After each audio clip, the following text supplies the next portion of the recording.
Juru bicara KPK Budi Prasetyo membenarkan kabar penangkapan Sudewo, di mana pemeriksaan yang dilakukan hingga hari ini juga masih lengkap dari KPK.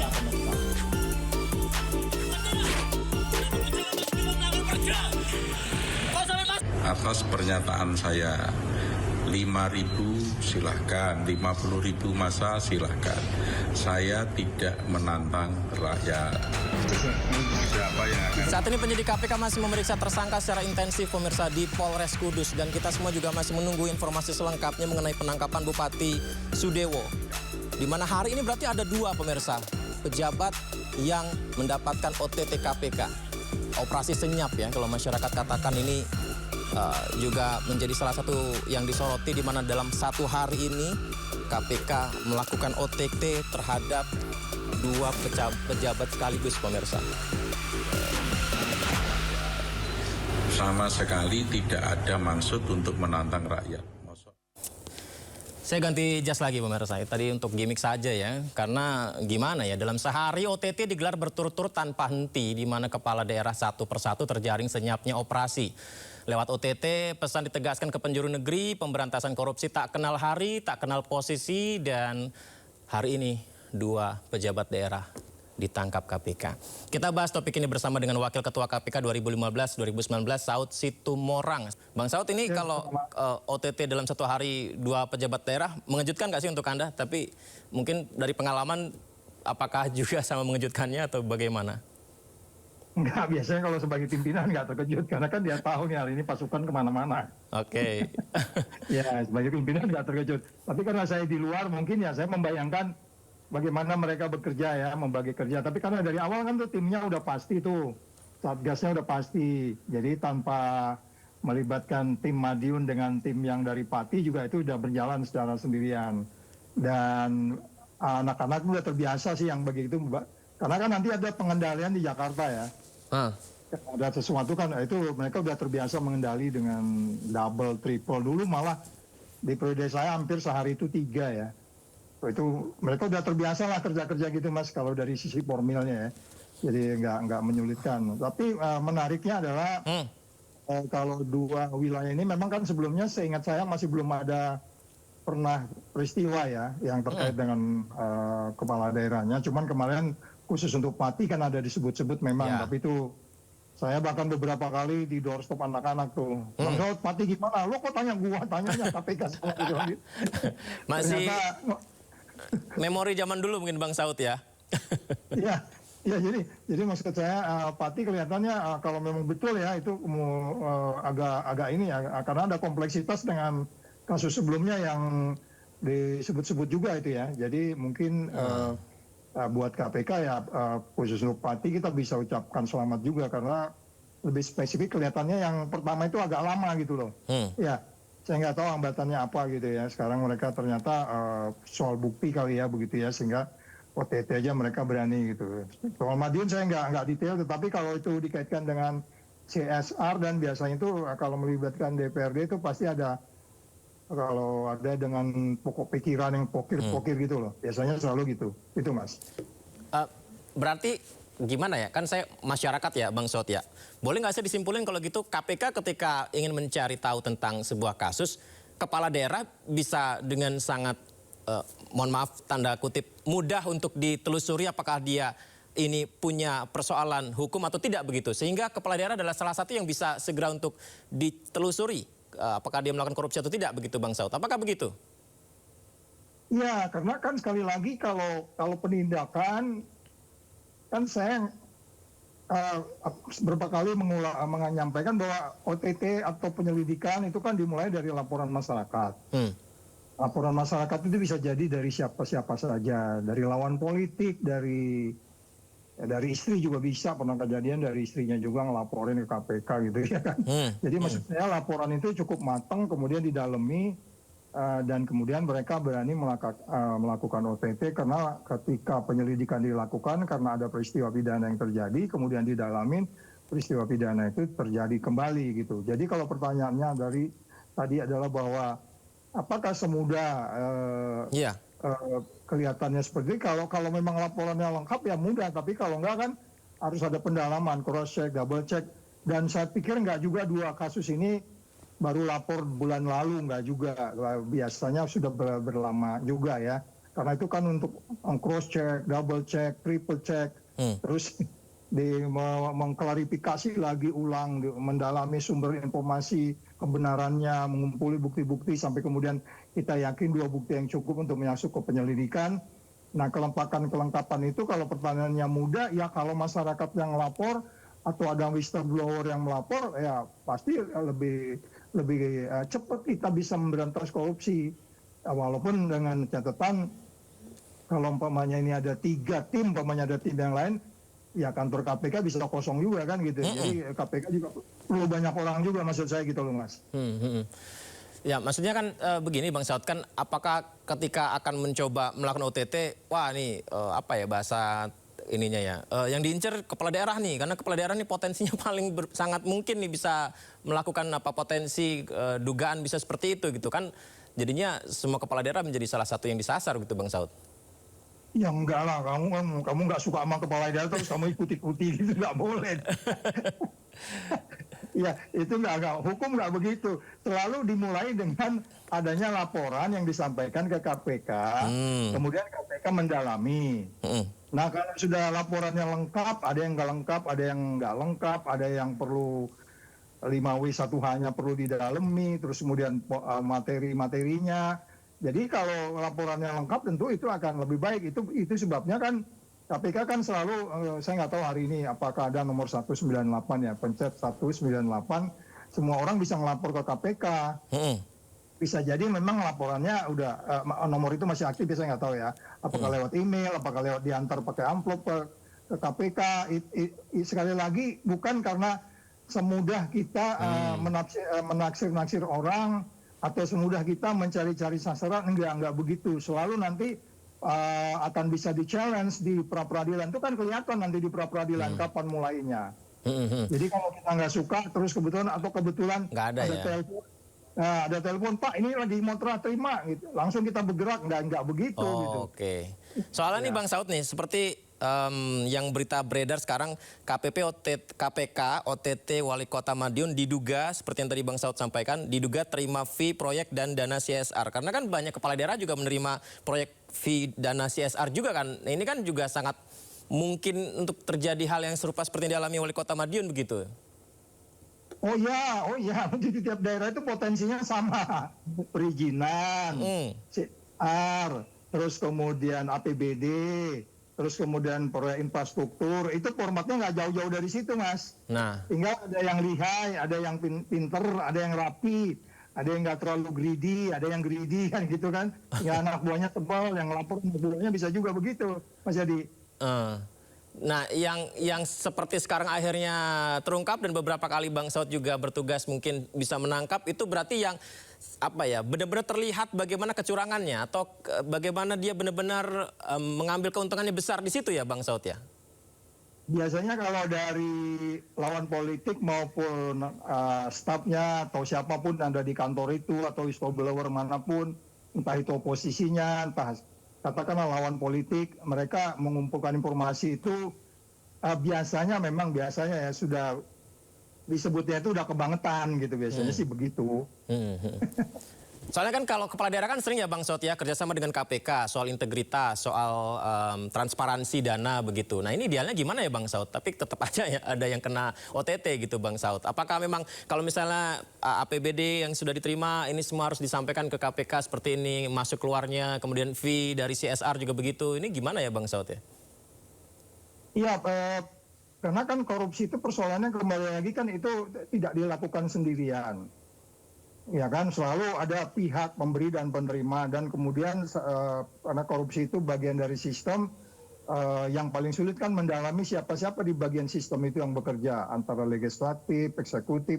Kalau di pemerintah daerah itu ada struktur, kalau di kementerian itu ada struktur, ada kementerian, ada eselon 1, eselon 2, kemudian ada swasta kalau itu menyangkut proyek, dan seterusnya.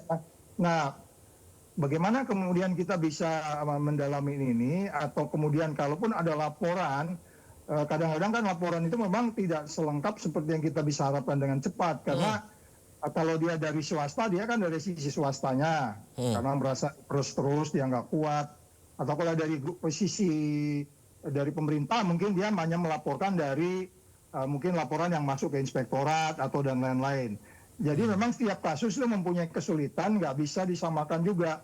Jadi kalau saya bilang selalu OTT di kementerian di Jakarta dengan OTT di daerah sebenarnya tingkat kesulitannya sama, risikonya sama kan, risiko bocornya, risiko gas dan seterusnya, ya, risikonya sama. Jadi makanya jangan pernah anggap itu OTT di daerah enggak. OTT seorang menteri dengan OTT seorang bupati itu sama aja kesulitannya dan effortnya sama, keterlibatan pimpinannya juga sama gitu Mas Yadi. Kalau saya nanya gini, Bang Saud bisa memberikan ini nggak ya jawabannya nggak? Maksudnya berapa persen sih Bang Saud kepala daerah kita atau pejabat daerah kita yang bisa menggunakan anggarannya tepat sasaran, transparansinya begitu? Apakah mayoritas ini masih ada dugaan pelanggaran dan harus segera diatasi, atau masih banyak sebenarnya yang sudah sesuai dengan standar bahwa ini adalah benar-benar digunakan sepatutnya, Bang Saud? Enaknya kamu nanyanya orang BPK tuh. Orang BPK pasti tahu tuh. Kalau bicara kerugian negara ya, kalau bicara APBN ya, itu tiap daerah tuh relatif memang. Tapi kan by definition kita selalu aja disebutnya itu di proyek itu kan 10%, 20%, ada yang 30%, ya kan? Itu kan berarti uang negara kan hilang habisnya segitu. Sama dengan sekarang semuanya, MBG itu berapa persen, terus kemudian infrastruktur berapa persen, IKN berapa persen, itu kan itu udah bisa ditebak. Dan sekali lagi kalau BPK bisa ngitung itu pun mereka juga ngerti juga itu berapa persen. Karena kan persoalannya kembali lagi yang dihitung oleh BPK itu kan selalu yang ada pertanggungjawabannya, dan selalu pertanggungjawabannya ada aja kan. Kalau dia transport ada uang transport, kalau beli semen ada beli semen, tapi kickbacknya kan nggak bisa diukur. Nah, kickback itu yang selalu masuk laporan ke KPK. Pak, saya berat banget nih, udah segini, berapa hari, berapa tahun nggak pernah untung. Dia lapor ke KPK, yang gitu-gitu. Jadi jumlah itu mungkin yang agak sulit kita lihat, Mas Yadi. Tapi kalau dari sisi persentase kan, kita selalu beranggapan di proyek itu sekitar 10, 20, 40, 30, gitu-gitu Mas. Berarti BPK tuh informasinya, data-datanya bisa jadi pintu untuk KPK melihat ini cocok atau enggaknya ya penggunaan anggaran tepat atau tidaknya Bang Saud ya? Ya, KPK kan selalu dibantu oleh BPK dan BPKP untuk kemudian menghitung kalau itu dikaitkan dengan pasal 2, pasal 3 ya, kalau dana APBD, APBN. Nah ini nanti CSR ini juga nanti kita lihat ini masuknya ke pasal berapa nih nanti dia nih. Kita nggak tahu apakah itu BUMD atau swasta, kita kan nggak tahu. Masih kalau belum lengkap. BUMD berarti ada kaitannya dengan pasal 2, pasal 3 kan itu keuangan negara kan. Saya nggak tahu nanti apakah ini CSR-nya kan kita nggak jelas tadi itu. Masih nyebut CSR aja apakah swasta gitu belum tahu. Ya, ini saya juga mencari informasi. Sepertinya masih banyak media yang masih menunggu penjelasan dari KPK tentang OTT Wali Kota Madiun. Bang Saud, ini kalau untuk Bupati Sudewo menerima uang diduga terkait proyek saat masih menjabat sebagai anggota Komisi 5 DPR jalur kereta api. Ini kasusnya seperti apa sih? Berarti dia kasusnya duluan sebelum diangkat jadi bupati ya Bang Saud ya? Nah itu yang saya nggak iya. Kalau itu kan ada dua ya case-nya. Ini apakah case yang itu atau ini OTT-nya ada kasus lain nih? Itu yang kita nggak jelas bro. Yang kita tahu kan memang ada yang dikaitkan dengan kereta api itu, yang kemudian masih didalemin, yang beberapa masyarakat merasa sebel banget kok KPK dinilainya lambat segala macam itu, yang saya bilang saya di doorstop beberapa kali itu. Bang Saud itu lama kali kok nanya gue, nanyain KPK sama gue. Sama seperti saya tadi nanya soal presentasinya tadi ke Bang Saud. Ya nanya harus dijawab ya kan. Nah, jadi maksudnya kembali lagi kita nggak tahu apa ini kasus yang mana gitu Mas Yedi, saya nggak tahu nih. Artinya KPK itu tetap bisa melakukan penyelidikan untuk seorang pejabat daerah meskipun kasusnya sudah sebelum ketika dia menjabat begitu Bang Saud ya? Artinya kan belum ada yang menyelidiki sebelumnya gitu. Oh iya kan itu kedaluarsanya kan tergantung case-nya ya. Bisa sampai 15 dan 18 tahun kan kedaluarsanya itu. Baik. Ya, jadi itu bisa didalami dan bagaimana kemudian KPK bisa mendalami setiap perkembangan, kemudian ada perkembangan baru, ada informasi masuk belakangan, mereka dalami lagi, bisa juga. Yang sekali lagi nggak clear saya nih kasus ini terpisah atau gimana nih, belum ada ekspos sama Ya, sekali, Mas. ada benang merahnya apa enggak gitu Bang Saud ya? Ya, ya itu maksud saya. Tetapi kalau memang nggak ada kaitannya, bisa jadi juga teman-teman Satgas yang dalamin ini udah punya pinpoint juga. Oh ini ternyata dia lagi dalamin yang lama nih. Ternyata dia main lagi gitu, bisa jadi kan. Jadi mereka bisa juga dari situ, Mas. Bang Saud, ini ada pertanyaan menarik dari produser saya, Ibu Ami ini, Bang Saud. Modus... Salam Mama Ibu Ani.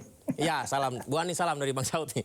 Modus dari oknum kepala daerah nih, Bang Saud, ketika melakukan tindakan seperti ini begitu. Apakah masih terkait dengan pilkada, Bang Saud? Ya, itu mah kita nggak ragu, bro. Tidak ragu. Iya dong, kalau saya nggak ragu. Keyakinan saya kalau menurut Panji kayak gitu kan. Supaya ada ininya ya.